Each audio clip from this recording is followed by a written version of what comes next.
You want to know one of the absolute saddest, most miserable circumstances that a man can find himself in? It's in a relationship that is not balanced.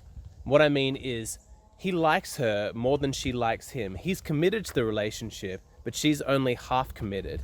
At best, she's a little bit depressed because she thinks that she could have done better than her partner.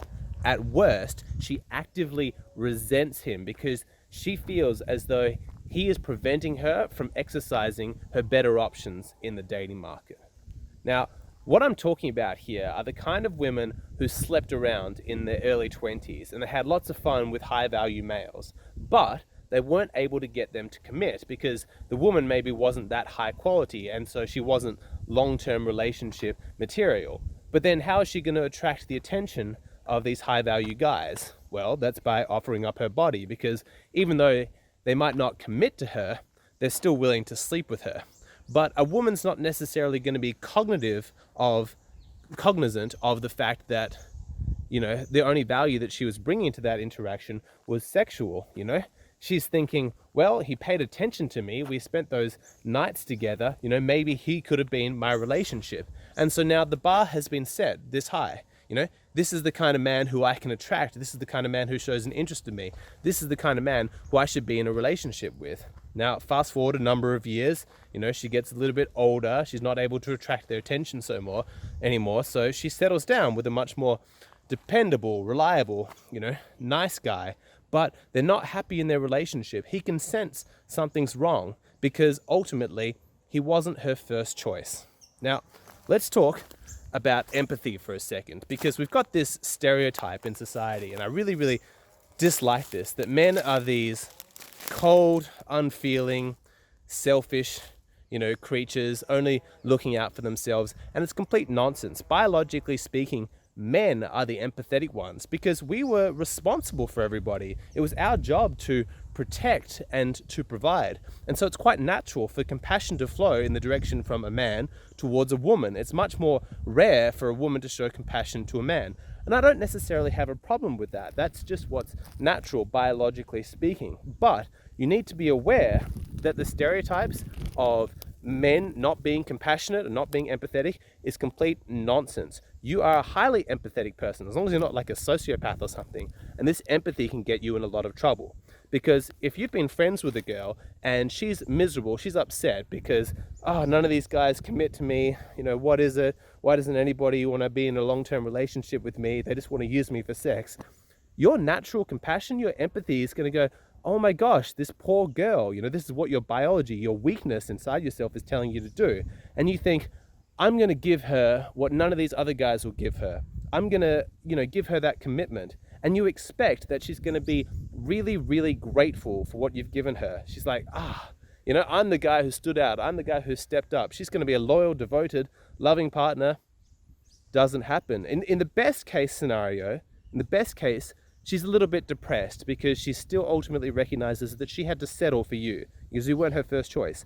At worst, she resents you because you are getting in the way of her being with a man who she's actually meant to be with, the man who she feels like is on her level. So your empathy is a danger to yourself. It's a weakness. Now, I'm not saying that we shouldn't have compassion for women. I have compassion for all human beings who are suffering, but that's not the important question here. The important question is, are you going to show empathy for another person first, or are you going to show empathy primarily towards yourself? Because if you're showing compassion to yourself, you need to be a lot more ruthless in your dating choices and a lot more discerning. You can't afford to be handing out your commitment to women as some kind of charity, like, oh, well, she was in pain, and so I wanted to be with her as a favor to her. We're talking about the rest of your life. You have to be a bit selfish in this situation. You have to override your instincts, because the cost of giving in to your empathy and just, responding on a superficial level to a woman's pain is massive. Can you imagine how miserable your life is going to be if you end up with a woman who doesn't appreciate you, who doesn't want to be with you because she's still pining after the men from her early 20s who she had hookups and flings with? And so the question now becomes, should you just, rule out all women? Is it a non-negotiable red flag? If she had, men and lots of fun in her past, does that mean you shouldn't be in a relationship with her? The answer is, it depends. Okay, so if a woman has settled for you and it's obvious that she just couldn't attract anyone better and you were her second choice, I would say, no, don't go there. Not worth it. No matter how single, how lonely, how desperate for a relationship you are, it's better to be alone and single than to be with a woman who doesn't appreciate you. You know, that kind of life, it quickly turns abusive, miserable. You end up having divorce and you don't get to see your kids and la la la la la. Not worth the pain. However, if she genuinely learned from her experiences, she's like, yeah, I was young and stupid and I was trying out these things and I hated it. And when I met you, it wasn't a case of settling. It's like, oh, I actually appreciate that this guy has integrity, honesty, character, personality. He's not just some mindless, like drug dealer, thug life kind of, all brawn, no brains kind of guy. Like, you are the person that I actually want. If she's sincere, then you're fine, because even though you're not the kind of guy who she initially was attracted to in her youth, ultimately you have become her number one. You are the guy who she values above all else, and the two of you had the possibility of being happy together. Recently, I told my patrons that they could ask me anything, and one guy wanted to know, what is the meaning of life? I made that the topic of my latest video. In this video, I explain why it's difficult for me to really categorize my beliefs. I'm not quite an atheist, I'm not quite a believer. I talk about the practical benefits that I see for pretending that you're an atheist, at least acting that way in your life. I talk about the biological meaning of life and what purpose that has for our individual existence, and to what degree it's necessary to consciously override these evolutionary instincts. And lastly, I explain what is my personal meaning for life, what gives me purpose and what gives me happiness. For every video that I post on YouTube, I post an additional bonus video on Patreon.